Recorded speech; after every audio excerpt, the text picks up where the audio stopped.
Welcome to an extra special bonus deep dive podcast episode with the Chicks on the Right. We have a special guest with us today, and it is Kevin Kosar, who is the co-editor of Congress Overwhelmed. He's also part of American Enterprise Institute, and he is here to tell us more about something we've been talking to y'all about for weeks now, and that is the Electoral Count Act and the need for it to be reformed. Kevin, welcome. Thanks for being with us. Thank you. Thank you for having me on here. I'm broadcasting live from my basement in Ohio. Love it. Love it. Yeah. Well, apparently you have been talking a lot about this very issue that we have been telling our audience to check out presidentialelectionproject.com, which is a group of folks who are working very, very hard behind the scenes to also make reforms to this Electoral Count Act. Tell us why conservatives should be concerned about this and care about it and be contacting their legislators about it. Well, most immediately, next time we have a presidential election and we have a January gathering of Congress to count states' electoral votes, the person sitting in the chair is going to be one Kamala Harris. She will be in the same position that Mike Pence is in. And whereas Mike Pence showed immense character and did not disobey the law and start throwing out states' electoral slates because he felt like it, do we really trust Kamala Harris to be similarly well behaved? I don't know. I don't want to take that risk. So all right. To tighten up the rules to make it absolutely clear how the votes get counted, because otherwise you're going to have millions of voters get disenfranchised.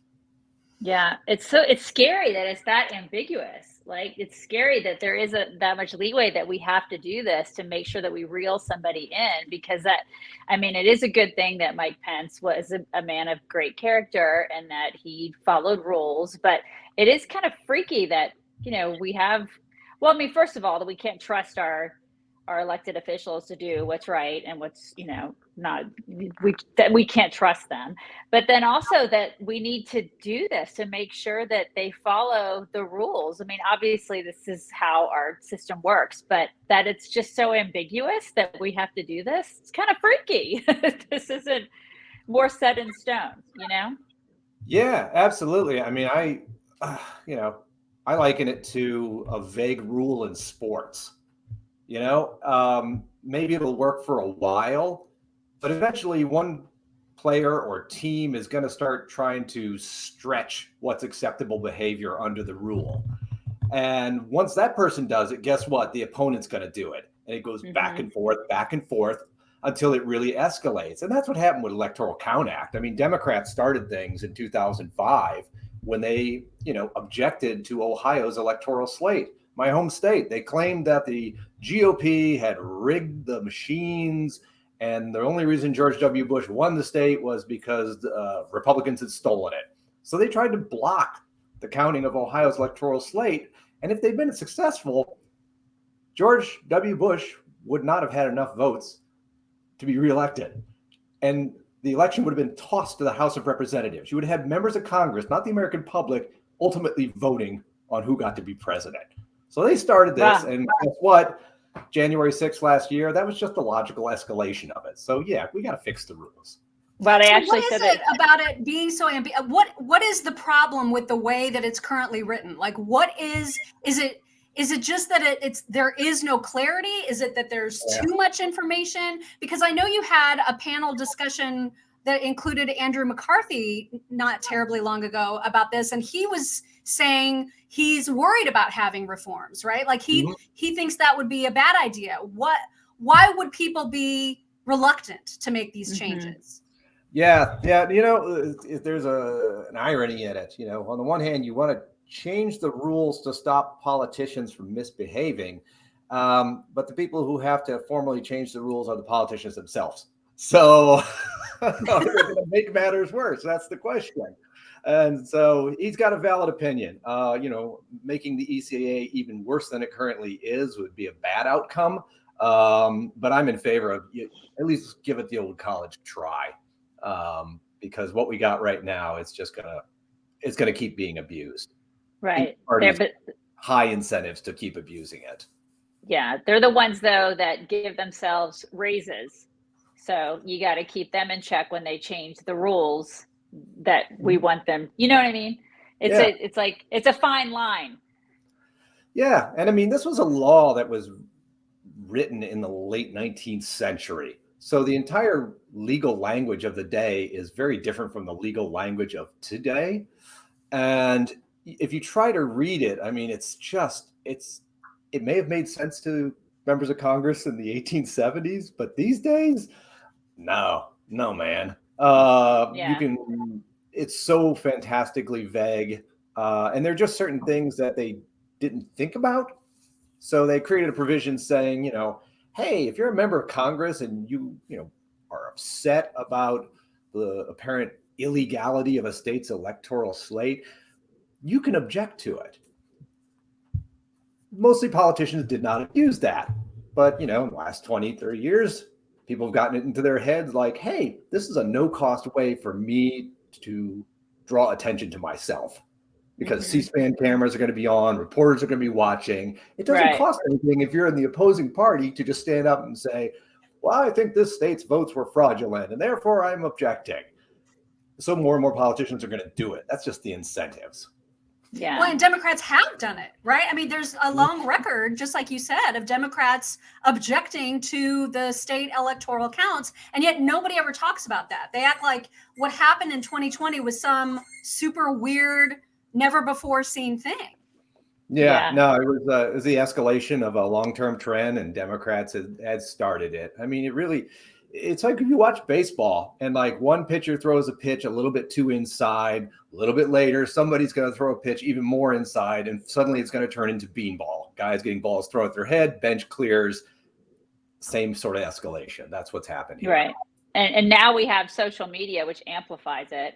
And then you've got, whenever you say, now we have to say it in Pig Latin, Olin stay election. How do you say it, Mock? I don't even know. You have to say it in Pig Latin because you're so afraid that you're going to get shut down saying the words that, we say, because you can't say anything about, elections being, fraudulent or whatever. So it's really interesting because if it happened in 2005 and the Democrats did it, or they said something about it, it was completely okay. But it's all very, very interesting how that works.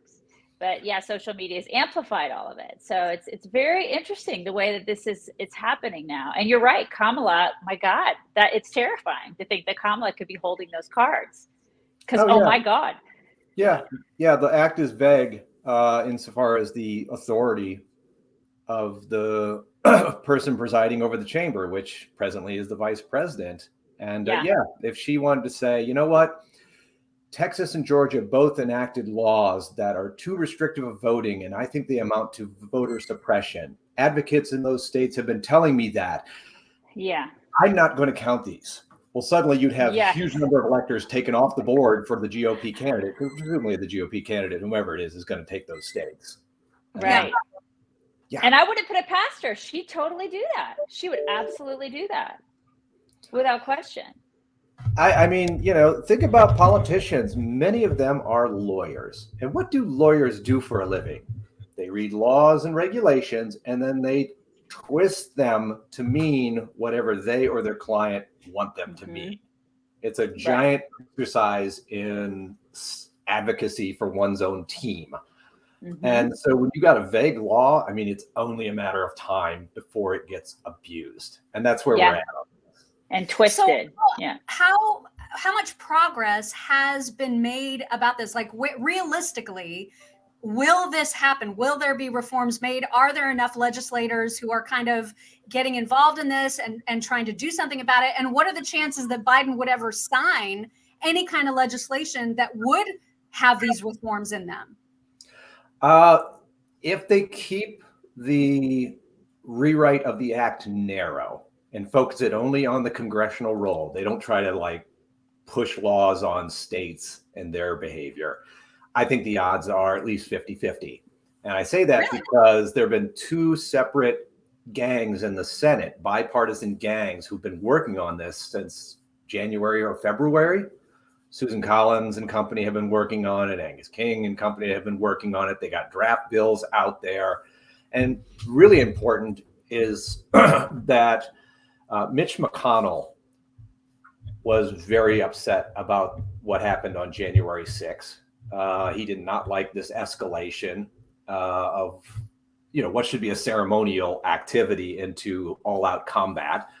And when you have Mitch McConnell wanting something to get done, I think the odds are a lot higher. And I would think that Democrats and Republicans both realize that, like, it's almost a mutual assured destruction situation. Like, yeah, Democrats could stick it to the Republicans the next presidential election, but the following presidential election, they'll get it stuck to them. And this is just not a healthy thing. Each side's going to get pounded. And so hopefully they'll take that play out of the playbook. So what should people do if they want to add their voices to the growing list of folks who are concerned? What's the best way for your average Joe to help? Long and the short of it, reach out on your own by phone, by written letter, or by email to your member of Congress in the House and to your 2 senators and speak your mind. Don't get a form letter off the internet. Speak your own mind and say, this is important to you. And people might think, this guy's nuts. They don't listen to the average person. Well, actually, I worked with Congress for over a decade. They get tons of form letters from advocacy groups and all sorts of stuff. And those are sort of paid attention to. But when an individual citizen takes the trouble, these are people who can vote them out of office. That's when they really care. They pay attention. And they hold, most politicians hold like weekly briefings to find out what constituents are saying. So if your listeners write in and say, get this fixed, the odds get better. Okay. Yeah, it's great advice. Well, you heard it straight from Kevin Kosar. Thank you so much for giving us insight about the Electoral Count Act and your work. And, lots of people are working on this issue to get reforms made, and we appreciate it. And we'll keep spreading the word as well. All right. Thank you so much. Thanks so much.